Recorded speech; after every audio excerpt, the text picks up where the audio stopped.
Well, I've been a journalist for about 25 years, and I was educated to lie, to betray, and not to tell the truth to the public. But seeing right now, within the last months, how far how the German and American media tries to bring war to the people in Europe, to bring war to Russia.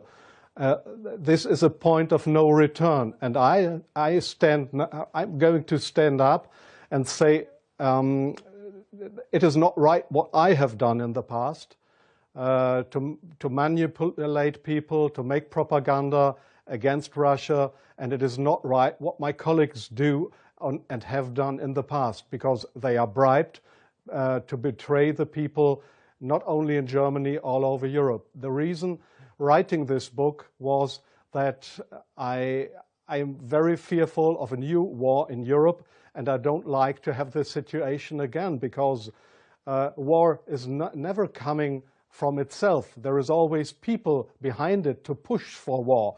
And this is not only politicians, this is journalists too.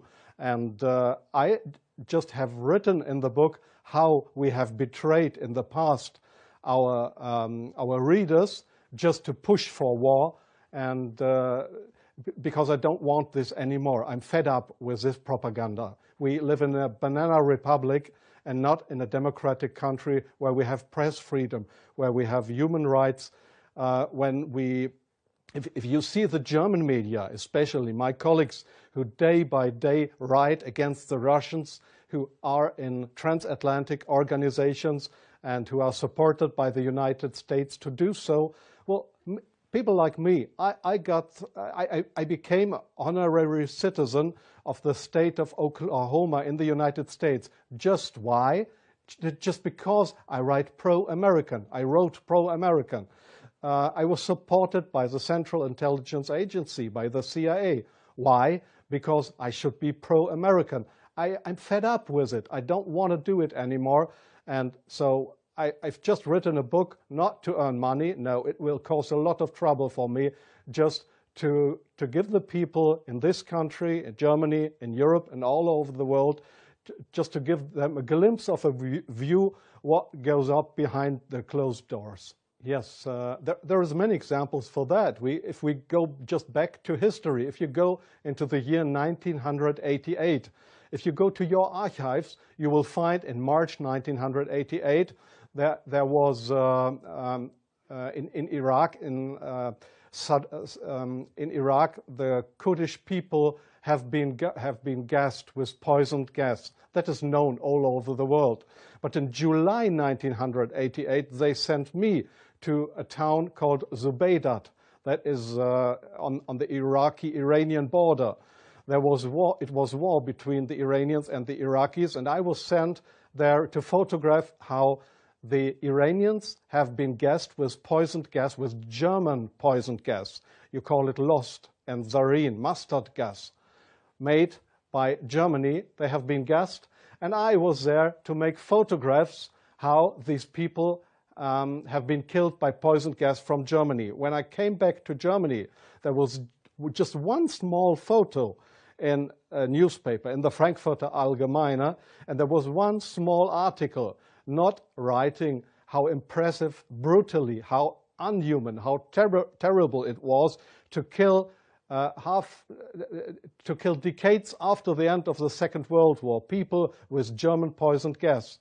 So this was a situation I feel misused for having been there and just to give a documentary what has been done, but not being allowed to cry out to the world what we have done behind closed doors. Up to today, it's not well known in the public that with German public gas, there have been hundreds or thousands of people gassed in this city of Zubeidat. Now, you ask, what have I done for intelligence agencies? So please see, most of the journalists you see in foreign countries, they claim to be journalists, and they might be journalists, European or American journalists, but many of them, like me in the past, are so-called non-official cover. That's what the Americans call that. I have been a non-official cover. Non-official cover means what? It means you too work for an intelligence agency. You help them if they want you to help them, but they will never, when you are locked, or when they find out that you are not only a journalist but a spy too, they will never say, "Oh, this was one of our guys." They will not know you. That means non-official cover. So I have helped them in several situations, and I feel ashamed for that too now. Like I feel ashamed that I have worked for a very recommended newspaper like the Frankfurter Allgemeine, because I was bribed by billionaires, I was bribed by the Americans not to report exactly the truth, but I just imagined in my car while I was driving to this interview, I just tried to work out in my brain what would have happened if I would have written a pro-Russian article in the Frankfurter Allgemeine. Well, I don't know what would have happened, but we were all educated to write pro-European, pro-American, but please, not pro-Russian. So I'm very sorry for that, but this is not what I understand for democracy and for press freedom. I'm very sorry for that. Well, yes, I understand your question very well. Germany is still a kind of a colony of the United States. You see that in many points, like the majority of the Germans don't want to have nukes in our country, but we still have American nukes. So we are still a kind of a colony of the Americans. And being a colony, it is very easy to approach young journalists through what is very important here is transatlantic organizations.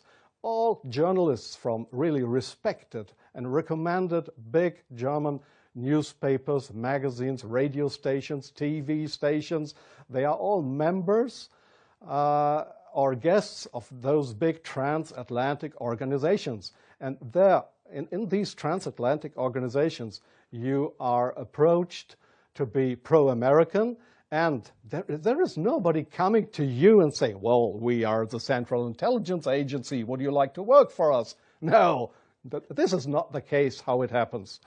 What they do, these transatlantic organizations, is they invite you for seeing the United States. They pay for that, they pay all your expenses and everything. So you are bribed, you get more and more corrupt, because they make you good contacts. You won't know that those good contacts are, let's say, non-official covers, or officially people working for Central Intelligence Agency or other American agencies. So you make friends. You think they are friends, and you cooperate with them. They ask you, well, could you do me this favor? Could you do me that favor? And so your brain more and more is brainwashed through these guys. And your question was, is this only the case with German journalists? No, I think it is especially the case with British journalists, because they have a much closer relationship. It is especially the case with Israelis, of course, with French journalists for a part, not that big as with German or with British journalists. It is the case for Australian journalists, for journalists from New Zealand, from Taiwan, well, there is many countries in the Arab world, like Jordan, for example, like Oman, the Sultanate of Oman. There is many countries where this happens, where you find people to claim they are respected journalists, but if you look behind them, you'll find they are puppets on a string of the Central Intelligence Agency. I'm sorry in interrupting you. I'll give you one example.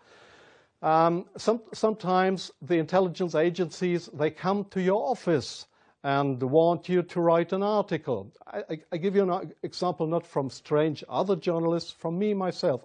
I've just forgotten the year.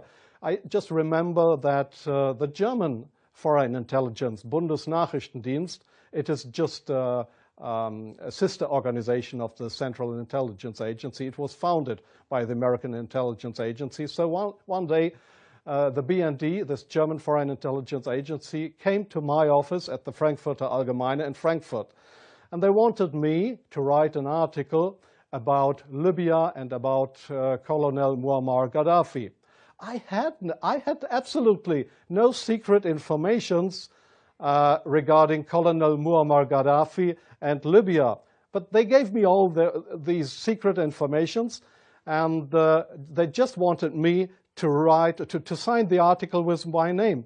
I did that, but it was an article that was published in the Frankfurter Allgemeine that originally came from the Bundesnachrichtendienst, from the German Foreign Intelligence Agency. So do you really think that this is journalism, intelligence agencies writing articles?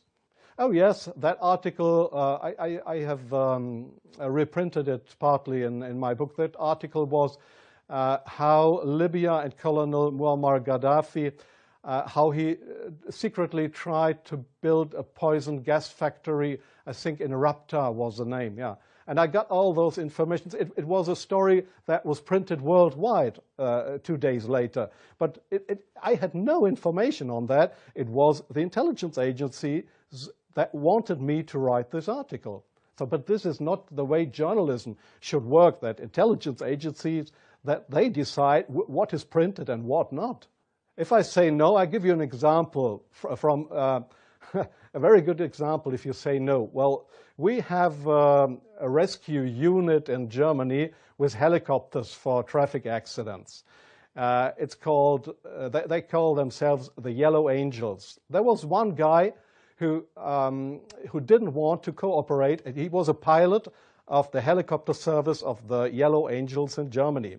This guy said no to the Foreign Intelligence Service, Bundesnachrichtendienst, when they approached him and wanted him as a non-official cover to work for the German Foreign Intelligence Agency, under just to pretend to be somebody from the Yellow Angels. So what happened was that he lost his job.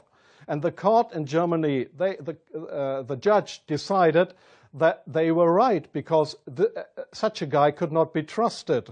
He was kicked off his job because he didn't cooperate with the Foreign Intelligence Service. So I knew what would happen if I would not cooperate with intelligence services. Well, I have had, let me say, 6 times my house was house searched because I was accused by the public prosecutor, the German public prosecutor. I was accused of leaking secrets of states. 6 times house searched. Well, they hoped that I wouldn't do that ever again. But I think it's worse that the truth will come out one day. The truth won't die. And I don't mind what will happen. I've had 3 heart attacks. I have no children. So if they want to bring me to court or to prison, so it's worse for the truth.